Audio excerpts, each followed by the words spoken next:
Aeneas Chuma, UNDP's resident representative and UN's resident and humanitarian coordinator in Kenya, said that there is need for more efforts to be put in sensitizing Kenyans on the provisions of the new constitution in as far as elections are concerned through elaborate civic education programs. Our preoccupation at this point is on the next elections and how we can both support free, fair and credible elections, because these are historic elections, the elections fought under a new constitution.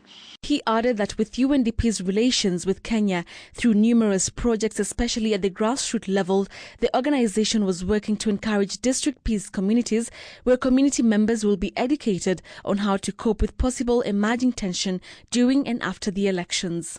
Really, our strategy is to not respond to violence as such, but to prevent violence, have a capacity to monitor what is happening and also to deploy resources and assets to prevent potential violence by mischief makers across the country. However, he stressed that with the strong influence that the media has in the country, it was important that it exercises its mandate in a free and non-partisan approach. The Standard Group is not just the media house, it's a brand.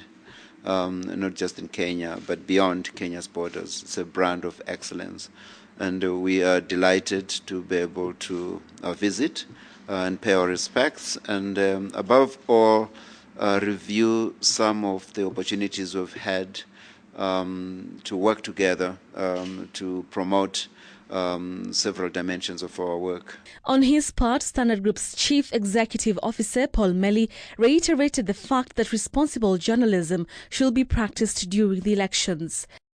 In its efforts to promote peace recently, UNDP also partnered with NCIC in the Uyano Peace Project, aimed at maintaining peace through a system which gets up-to-date information on tensions, hate speech incitement, threats and violence throughout the country, and to relay this information to security institutions. For KTN Prime, I'm Betty Kialo.